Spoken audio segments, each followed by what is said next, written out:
number one exercise for your core and pelvic floor is the core breath. So I'm going to show you a demo here. So this usually takes a few weeks to learn, and we actually have a whole program around this breathing technique to really learn it and master it and perfect it. And then once you learn it, essentially anything you do can be a core and pelvic floor exercise, and then you add it to other exercises to create intensity. But by learning this core breath, you then are able to work everything in your core, from the foundation, the pelvic floor, from the diaphragm, and everything in the middle.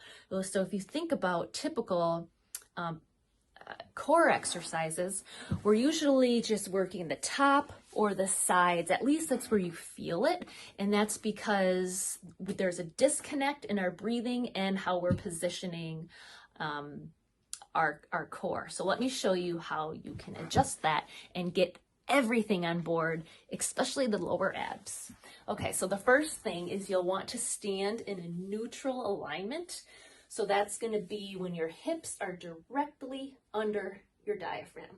Okay, if you don't know proper alignment, there's another video on that. Check out what proper alignment is. But that's pretty much how it is. Think of the bucket here and make sure your pubic bone is down and there's a nice natural curve in your low back, and your hips and the rib cage are right on top of each other. Okay, now we have this nice cylinder shape, so we can get all the muscles on board.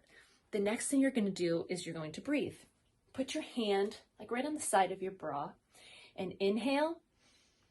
And every time you inhale, you should feel this expand. And then exhale. Okay, so on the inhale, you're opening. And then on the exhale, the rib cage collapses in and even down a little bit. Now put your hand on your belly. Now we're going to bring the belly to the party. So you're going to inhale, everything's going to expand. And exhale, everything draws in. Inhale. And exhale.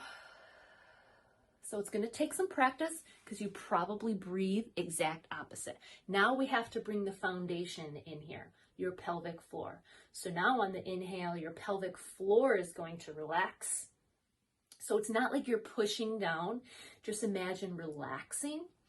Even just imagine to make sure that you are engaging the front and the back side of your pelvic floor. Sorry to be gross, but so you understand exactly what I'm talking about. As if there's a tampon falling out or there's stool falling out, and you're just releasing that.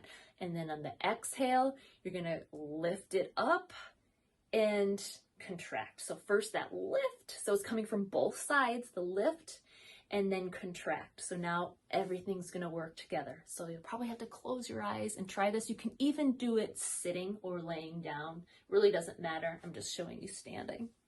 All right, so you're going to inhale, your core, everything opens. And then on the exhale, everything contracts and lifts. So you inhale, everything's relaxing. And then you exhale, you lift and contract. So again, that takes practice and a lot of guidance to really make sure you're doing it right. But once you learn it, it's a game changer in your core workouts.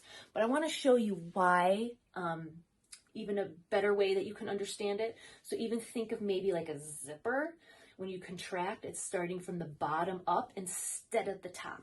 So if you think about it in a lot of other core exercises, you're tightening the muscles up on top, and then you're like crunching your core like this. And then usually what's happening when you're doing this crunching motion, then you're like pushing all this pressure down onto your pelvic floor. So you want to do exact opposite, contract from the bottom up.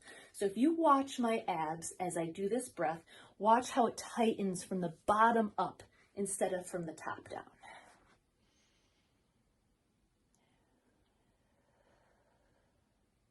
So I first contract from the bottom and then it travels up. And then on the inhale, everything relaxes. And then on the exhale,